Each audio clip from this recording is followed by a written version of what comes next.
Ah, c'est bon, on va approcher la voiture.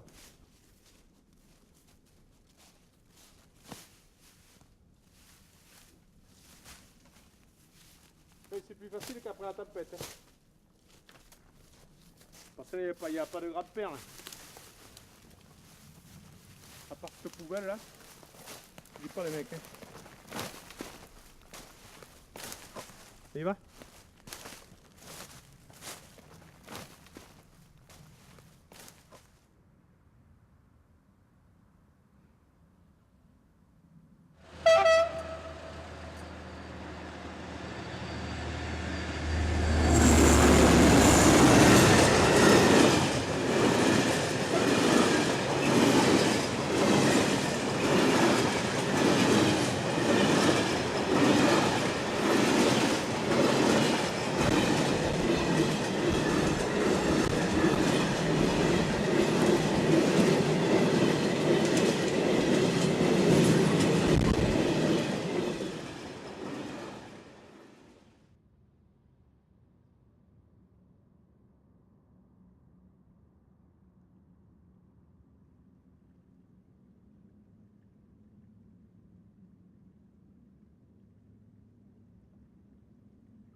Donc on était tous les trois debout puisqu'il y avait ta sœur, ton père et moi, et on attendait, comme on a fait en 99, que ça passe. Et on voyait, on sentait bien que c'était très fort, et quand il est sorti, il disait que c'était encore plus fort que 99. Quand il a commencé à voir le jour, on voyait les arbres pliés, mais on se rendait compte de rien. Et c'est quand on a allumé la radio à Radio France Land que là, Radio France Land a dit que c'était une catastrophe, et on a entendu les maires défiler au micro en disant qu'ils n'avaient jamais vu ça, que toute la forêt était par terre. Les maires pleuraient, les gens cherchaient leurs proches. Et après, on a vu le premier truc de la tempête, c'est le boulanger à 5h du matin qui avait plus de lumière et qui nous dit c'est pire qu'à 99. Et nous, 99, ça avait été un cataclysme. On se demandait, mais ça se peut pas pire que 99. Et oui, c'était pire que 99. Et là, ça a été un enchaînement. Je n'ai pas revu papa de 2 jours. Il est parti d'abord remettre la lumière au boulanger pour que les gens aient le pain, aller s'occuper du château d'eau pour que les gens aient à boire, parce qu'autrement, on n'allait plus avoir à boire. Et après, on est parti. Bon, après, on a vu, le jour s'est levé, on a vu tout le désastre, et il a passé son temps à aller brancher l'épicerie, à aller à droite à gauche. Et le lendemain matin, on est parti. Et là, on savait que toutes les routes étaient coupées, on n'avait pas circulé. On est parti à 5-6 heures du matin à Radio France Land pour dire qu'on avait besoin de bras, puisque personne n'organisait rien, et qu'il fallait venir se rejoindre pour débarrasser les croûtes et pour que les gens qui étaient isolés puissent ne plus être isolés, et ils n'avaient pas d'eau à la campagne, puissent venir chercher de l'eau, et les congélateurs, quoi, parce qu'ici on vit beaucoup avec les congélateurs, et tous les amener à la salle des fêtes. Et quand on est parti à 5h du mat, et quand avec les phares de lumière, on se serait cru dans une paysage de fin du monde, quoi. Il y avait des arbres partout, des gros arbres, on n'avait qu'une toute petite allée pour passer au bord de la route, et on se dit c'était pas possible, il n'y a plus rien, quoi, il n'y a plus rien, il n'y a plus rien, c'était une vision de fin du monde, voilà. Tu vas vite gagner, quoi. Ouais, ça Il y va. avait rien au étalé ce matin? Non, il y a que beaucoup de vêtements, de vaisselle, des jouets pour les gamins. C'est bien ça pour les gamins. Qu'est-ce que tu as la journée de vendredi? Cette semaine, vendredi après-midi, je fais ça. Lundi après-midi, je joue à l'après-midi, je mange après. Plus sportif, toi. Une fois éliminé, Ah, mais tu manges là-bas, ouais. Ouais, c'est et, le repas de fin d'année alors. C'est le repas de fin d'année. Les calories, il en reprend le double. Tu élimines 500 calories, tu Il en reprends reprend 3000 1000, le voilà. midi. Quoi. Je joue de midi à 2 heures, on mange de 2 à 4 heures. Puis après, je suis libre. c'est foutu, il fait noir Oh, après. il va arriver. Tu sais que t'es toi, je te connais pas, toi. Ah ouais, tu vas être mignon. Non. Alors que lundi après-midi, on aurait pu prévoir quelque chose. J'étais dedans, j'ai goûté le vin. Et quand je me suis levé, oh là là, je voyais la lumière partout, les pains qui tombaient, le machin. J'ai dit, c'est une catastrophe. Il ne va plus rien rester. Des chaînes par terre, tout. Les granges, les machins. Tout. Et le soir, quand il avait annoncé, là, ils ont dit les vents à 150 km/h. Je l'ai même dit ici, j'ai dit, mais s'il fait 150 km/h, demain, il n'y a plus rien par terre. Hein. Alors j'étais au lit, j'entendais ça, j'ai dit, mais c'est pas possible. Ah, ça soufflait. Oh là là là. Et le lendemain, bon, l'hécatombe. Et ouais, ça arrivait partout. Je ne pensais pas que ça allait arriver ici, ce truc. Ouais, il y en a beaucoup qui ont été surpris. Hein. C'est comme le Médoc qui paraît en 99. Moi, je sais pas. Et après, les jours suivants, t'as fait quoi? J'ai commencé à dégager les routes avec les copains et les voisins. Après les pompiers, après la commune m'a réquisitionné pendant 8 ou 10 jours. Et voilà, on est allé faire ça. Pendant 15 jours, je pense, on a fait que ça. Après dégager les lignes pour Télécom, pour l'EDF, pour... Ah, ça a été un sacré boulot, oui.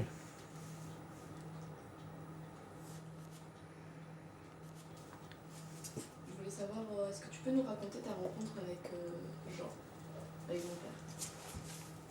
Oui. C'était pour la tempête 99, ça c'était. Dans sa propriété à Saint-Martin-Donnet, là, oui. J'ai vu arriver ce gros barbu, là. Ouais, je lui ai dit, qui c'est ça? J'ai dit, c'est Jean Nigos. J'ai dit, qu'est-ce qu'il me veut? Il m'avait demandé si je pouvais lui sortir ces pains là, qu'il était en train de couper à la tronçonneuse. Juste à côté, moi je faisais un chantier. Alors il m'a demandé, bon, je lui ai dit, oui, je sais pas, j'ai pas trop envie, j'ai pas trop le temps, vu qu'il y en avait tellement par terre. Et l'après-midi, je suis allé le voir. Il me faisait pitié. J'ai dit, je vais aller voir ce gars-là.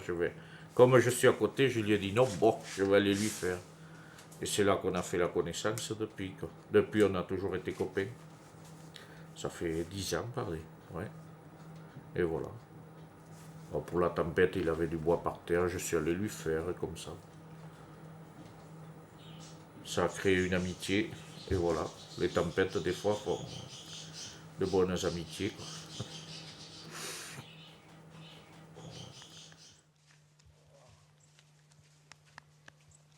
Hein, bébé, dans la neige. Ça, c'est bon pour l'eczéma, ça. Oh, je peux pas manger trop de neige, après on va être malade. Petit bébé. Coquine. Oh, elle est froide.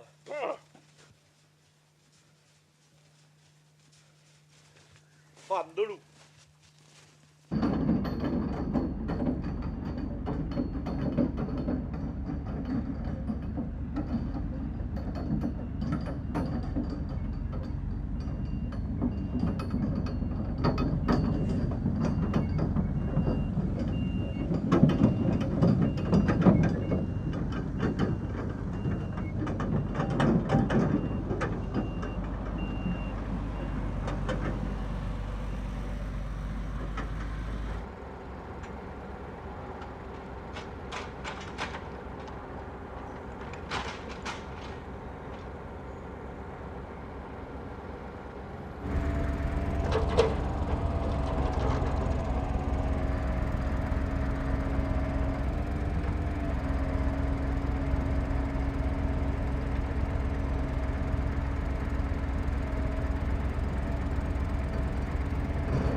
Entra não.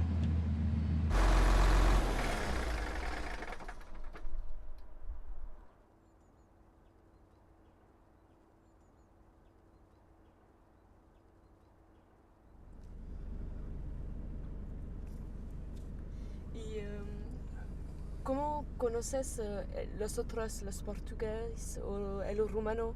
¿Cómo conoces? No, porque yo he trabajado mucho en España y Portugal y los conozco de trabajar allí en España y en Portugal y lo he contratado allí en Portugal para trabajar. Sí.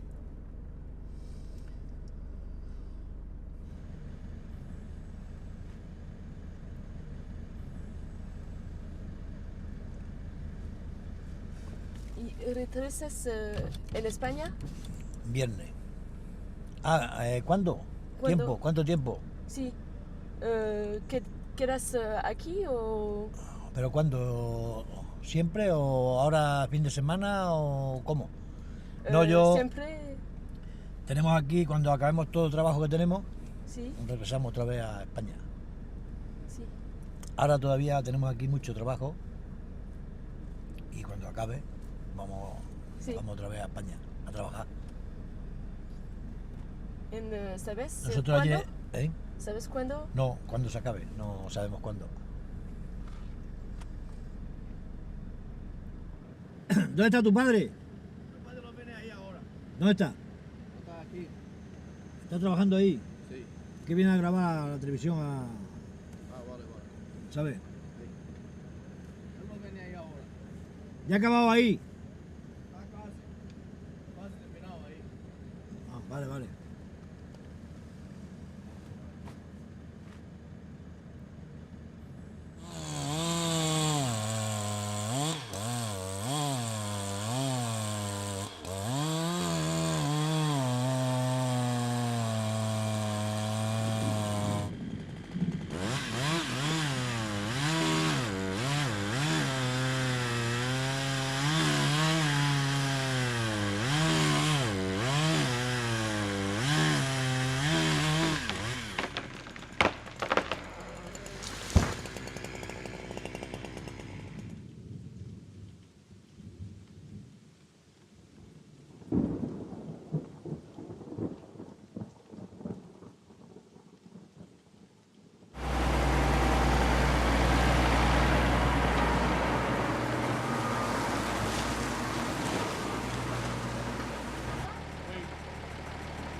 Ça vaut pas le coup d'essayer ça là, hein.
Ouais, je vois, oui. Ouais, aujourd'hui, je suis un peu Oh, mieux. pour faire ça, il faut que des gays, ouais. Ouais, de toute façon, ici, non, mais c'est ce que j'ai dit à Cédar, mais on peut pas être propre. Non.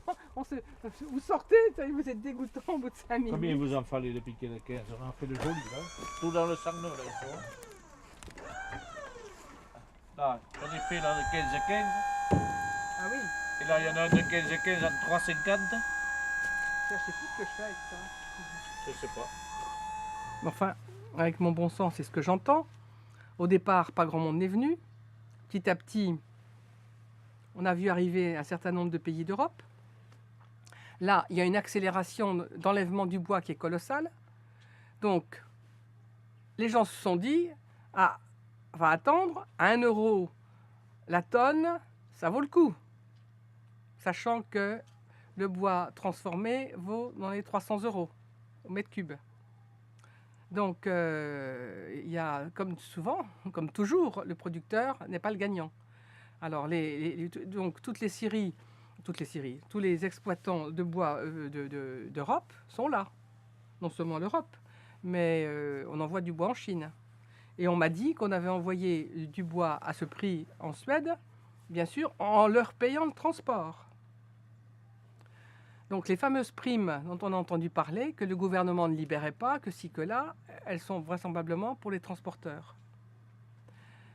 Alors des bruits aussi, j'ai ouï dire, mais moi je ne peux pas vérifier, que quand même dès le départ, c'est-à-dire en mars-avril, les gros propriétaires, c'est-à-dire des compagnies bancaires, des compagnies d'assurance, elles ont pris des bûcherons français, ont tout de suite vendu leur bois à des prix corrects, à des prix du marché. Voilà.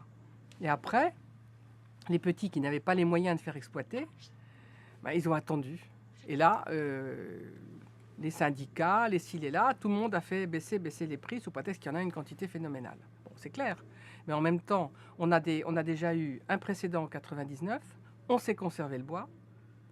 J'entends que dans l'industrie du papier, dans 2 ans, ils ne sauront plus où aller chercher le pain. Il n'y aura plus assez de pâte à papier. Voilà. Alors, moi, je me demande comment c'est géré, quoi. Il y a des intérêts dans tous les sens, sauf que les producteurs, eux, ils sont grugés de A jusqu'à Z. Parce que avant la tempête, j'ai fait expertiser une coupe de pain pour un problème de succession. On m'a donné 38 000 euros. Et j'ai touché 2 300 euros. Des arbres de 65 ans qui étaient sains, qui avaient été bien gérés, puisque, comme je vous l'ai dit, j'ai essayé de préserver un peu de feuillus. Je les ai fait girobroyer, de façon à ne pas... Il y a plusieurs écoles, de façon à ne pas casser les racines des arbres, donc toujours en surface, ce qui est plus onéreux. Voilà, mais il n'y avait rien à dire à mes pins. Bon. Alors, de passer de ce prix-là à ce prix-là, il y a forcément des gagnants. Alors, on va vous dire qu'il faut les stocker, il faut les arroser. C'est sûr que c'est un coût. Mais malgré tout, ils sont gagnants. C'est évident. Et vous êtes au départ originaire d'où? Moi, je suis bourguignonne. Et pourquoi vous avez voulu vous installer dans les Landes? Parce que c'est une région calme, tranquille, que j'aime la campagne, que la vie a fait que je n'ai pas pu continuer l'exploitation viticole de mon père et qu'on m'a fait valoir que dans les Landes, je pourrais produire, je suis dans le bio, je voulais produire des légumes en bio et je me suis installée là comme ça, un peu au hasard, en ignorance de cause. Je ne savais pas qu'il y avait plusieurs climats, plusieurs terroirs. Et j'ai acheté une propriété où il n'y a que du sable sec. La première nappe d'eau est à 12 mètres. La deuxième nappe est à 32 mètres. Donc, quand je suis arrivée là, j'avais fait une formation en agriculture biodynamique. Et quand j'ai voulu mettre en application tout ce que je savais, je me suis plantée complètement. Le monsieur que vous avez vu, là, l'Espagnol, il a bien dû vous dire que son bois part en Chine. Il ne vous l'a pas dit? Ah oui, en ce moment, il y a 2 bateaux par semaine qui partent en Chine, en Suède, en Allemagne. Voilà. Alors les Chinois, traditionnellement... Pour en faire quoi, vous savez? Ah, voilà. Je pense que alors comme tous ces bois, ils ont la certification, puisque maintenant, il faut connaître l'origine des arbres de façon à éviter les abattages sauvages. Donc tous ces bois ont la certification production origine France. Je pense que je vais faire confiance aux Chinois. Dans 2 ans, on va avoir beaucoup de meubles en pin originaires de France. Made in China. Il y a des chances, ça m'étonnerait que je me trompe. Ils vont faire souvent du contreplaqué. J'apprends que l'usine de la Bouère est en train de mettre à pied une 50aine d'ouvriers. C'est un signe.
Ça appartient à l'agriculteur aussi.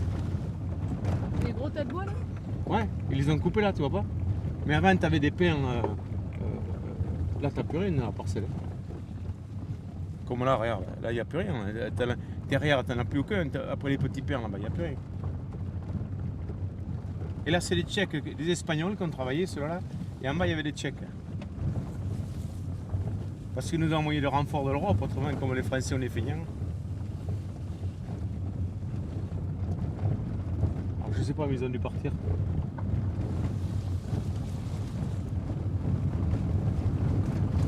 Ah bah, tu vois, c'est pareil, tu vois, la parcelle, elle est clairsemée. C'est ici où il va y avoir un problème. Ah, je sais pas ça. Alors, toi, il faut surtout passer à cheval. Hein. Alors, si on passe ici, on a la chance. Hein.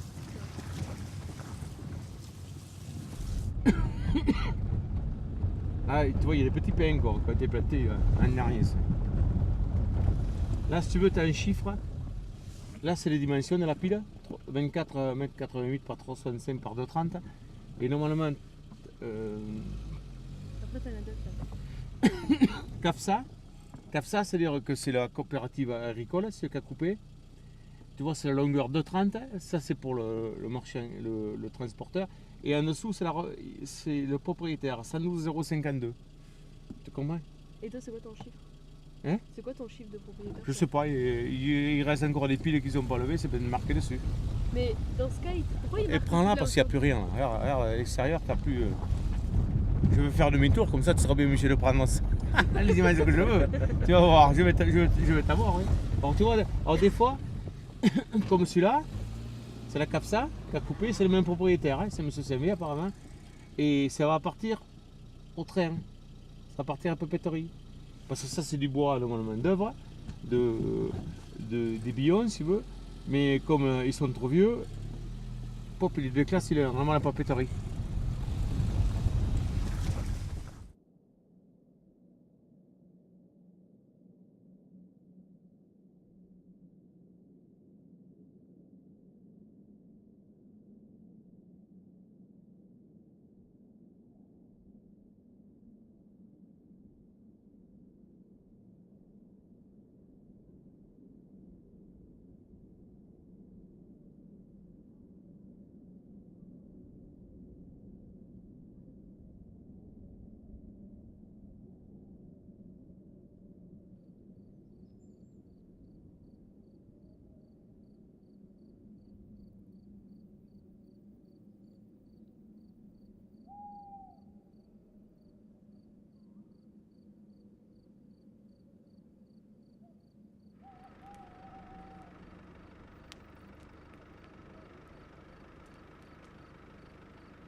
guarda, si vedono in casa, non ti puoi pagare. Come non tengo copertura, lo tengo in casa.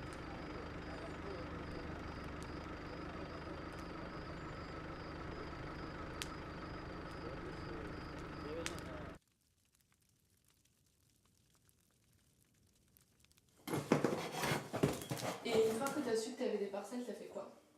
Pardon, j'ai essayé de les mettre en valeur. Disons,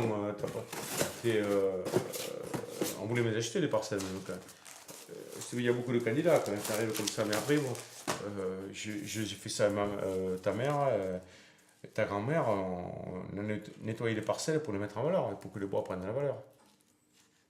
T'as le choix, ou tu vends ta parcelle qui n'est pas entretenue, elle vaut quasiment rien, ou alors tu la mets en valeur pour après, c'est dans monnayer quelque chose.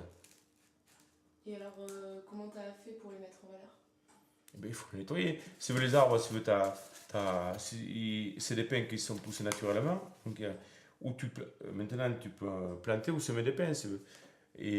Mais là, quand ça pousse naturellement, tu en as partout sur la parcelle. Donc après, c'est l'arbre le plus fort qui domine. Si tu veux, les autres à côté meurent. Mais au bout d'un moment donné, comme il n'avait jamais été éclairci, il monte très haut l'arbre. C'est parce qu'ils cherchent la lumière. Donc ils sont très hauts et ils se touchent. Après, il a besoin il faut qu'il se développe. C'est-à-dire comme la lampe qui prennent du tour que le tronc est grossi, donc il faut les éclaircir. Donc tu les éclaircis de façon à ce qu'il y ait plus d'espace vital. Et tu savais faire ça? Non, j'ai appris avec Petit, c'est Petit qui m'a expliqué, qui m'a appris ça avec un de ses copains qui est décédé depuis. De toute façon, les personnes âgées à l'époque, ils ont tous travaillé en forêt, ils étaient résignés ou ils travaillaient en forêt, donc ils t'apprennent. Et puis si tu veux, tu les écoutes et tu apprends beaucoup sur leur manière de faire. C'est mieux que les écoles. Les écoles, tu apprends la théorie, mais tu n'as pas la pratique. Tandis que tout le savoir qu'ils ont, c'est la pratique qu'ils ont. C'est 80 années de pratique. Ok. Et donc, tu as dit qu'on t'avait proposé de les vendre, ça arrivait plusieurs fois ou pas? Oh ouais, au départ, on voulait me les acheter déjà. Ouais. On offrait 10 millions, je crois, à l'époque. Mais si tu veux, c'est pas. 10 millions, je les ai.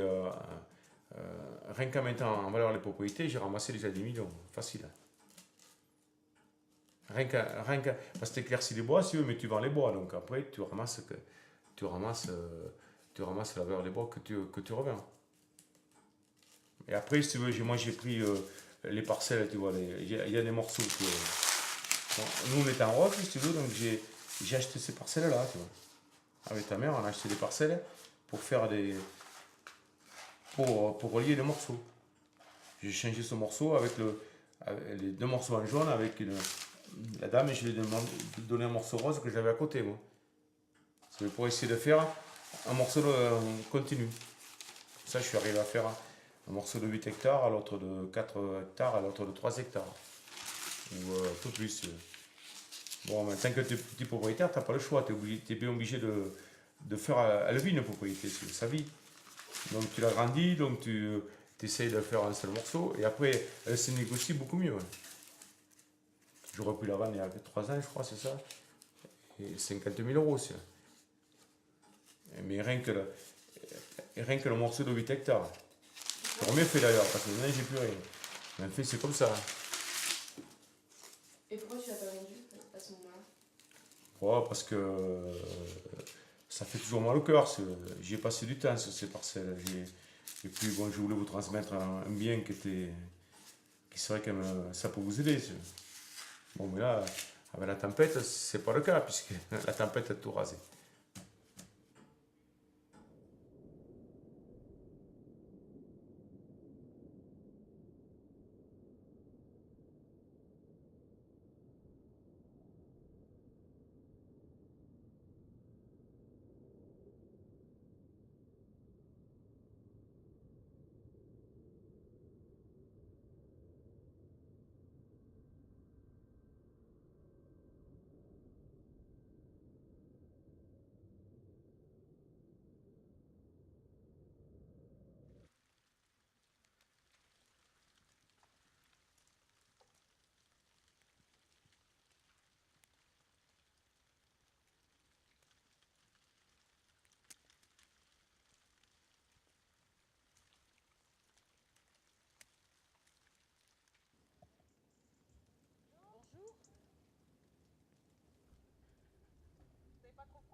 t'as pas eu de ferme.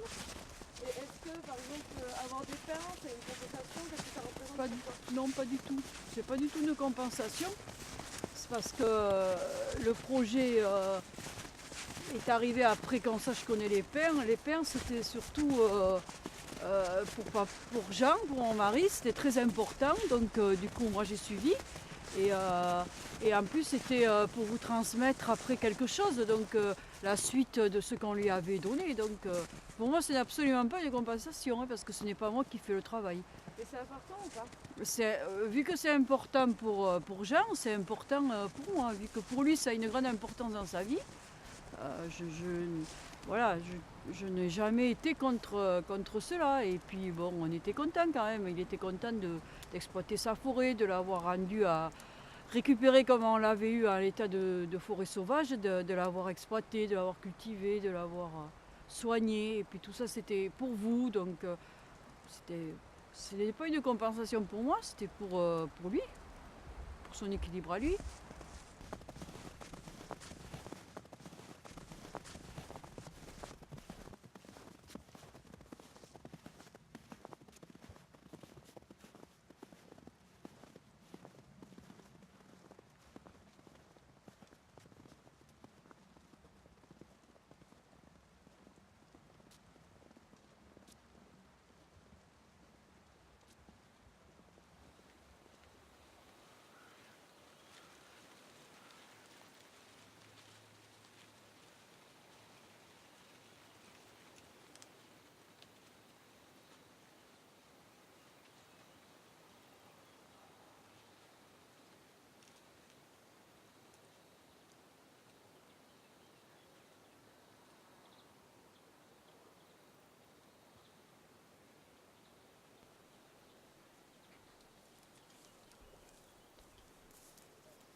Et vous avez des petits pins aussi qui repoussent naturellement. Ça, c'était pain? Ouais.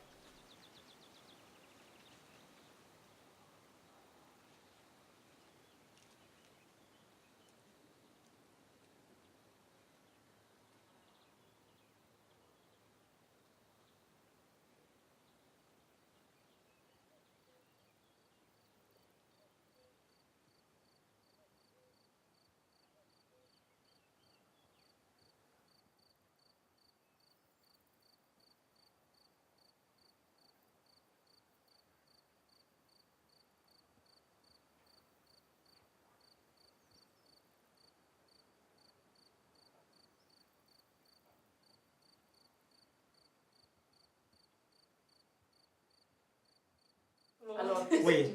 Oui. Ben, on s'est écarté beaucoup, oui, de cloches, oui. Bon, alors je voulais savoir, pour vous, qu'est-ce qui va se passer là dans les prochaines années, après la tempête? Ah ben voilà, Là, on pense que vous allez travailler. la bonne question. Pour obtenir l'offerte. Pour nous, c'est fini. Oui. La tempête, nous, on a fait les efforts, mais on voit que nos jeunes ne sont pas du tout dans le bain. Nous, on était dans le bain. Son père était dans le bain, lui aussi. On a acheté du terrain, on a reboisé, et là, tout est parti. Et moi, j'ai dit au boss, lui aussi, maintenant, vous faites Ce que vous pouvez. ce que vous voulez, vous replantez, vous reboisez ou vous vendez. C'est tout ce qu'ils peuvent faire, les gens. Et alors, qu'est-ce qu'ils ont décidé pour l'instant? Rien. Personne n'a dit fait. Mais bien sûr. Tant pis, ma police. Mais il y en a beaucoup qui crèvent de pain. Pareil sur Tartas. Ce qui m'a. Mais c'est la chenille qui les fait bouffer. Oh, la sécheresse, c'était sec. Ils étaient déjà moitié arrachés par la tempête. Oui. Après, il a fait sec pendant 6 mois là. Voilà. Ils ont été des. Comment on appelle? Ouais. Et après la Des sécheresse. touchés. Ah, Ouais, ils ont été remués. Moitié arrachés quoi, moitié déracinés. Et après la sécheresse, Après, les pingles qui sont par terre, il s'est foutu la petite gatiote. De là, elle est montée au vert. Et oui. Et après, les chenilles. Alors ils font la conférence à Copenhague, mais je sais pas. On peut pas. Mais ça va être- Ils vont faire bien. Oui, ils vont bouffer à 3000 € le repas encore, je pense, comme à l'autre là. On n'a que ça. Ouais. Maintenant, pendant 8 jours, ça va être Johnny Hallyday. Ah oui. Oh, bravo. La première maintenant, et sa femme voulait demander le divorce, couillon. Il a payé le repas à Sarkozy quand même le soir d'élection. Ils sont bien ensemble, oui, t'es cassé pas la tête.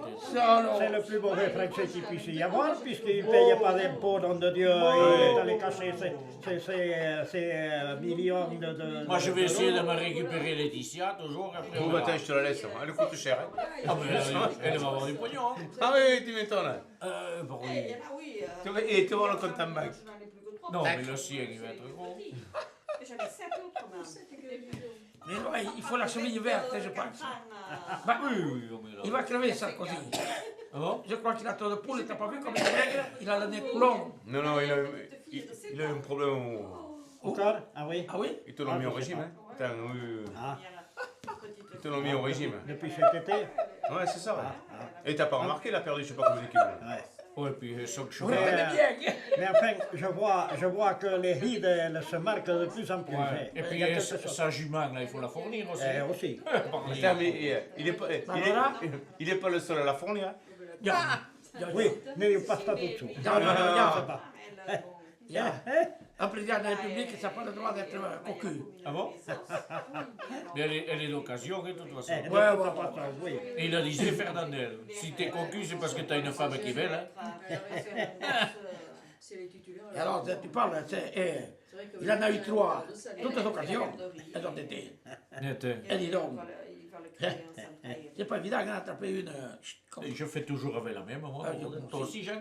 Oui, mais je suis pas politique. Oui, tu ne sais pas en faire, quoi. T'es pas menteur. derrière toi. Voilà. Ah, pardon. Je crois qu'on va prendre un second. Là. On va faire avec l'autre. Ça vous amuse, hein? Ah, ça vous amuse.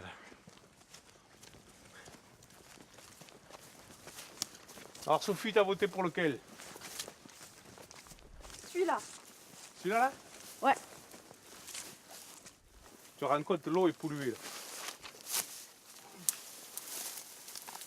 Bah, je vais arriver à monter.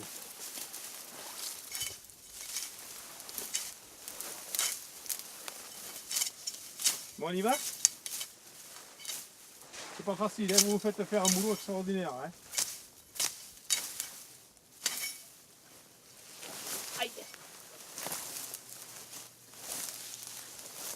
T'es sûr, hein? T'as voté?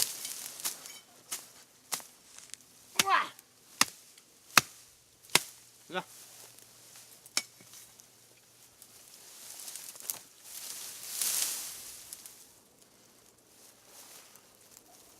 Bon, il est joli. On n'ira pas que c'est une Parisienne qui l'a choisi. Attends, regarde si je me peux me casser la gueule en direct. Hein. Là. Qu'en pensez-vous? Bon, il est bien. Hein. 2,30 m, il n'y a même pas besoin de le couper.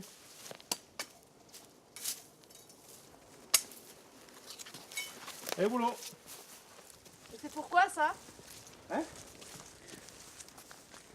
C'est pour faire quoi? Faire le sapin.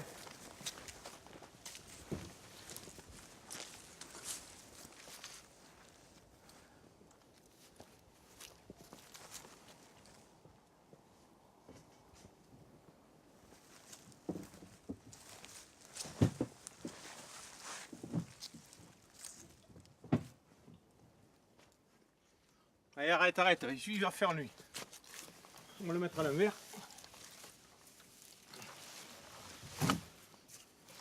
Allez, on est parti. Allez, si les propriétaires arrivent, on est mort. Hein. Je peux l'attendre dehors. Mais... Allez.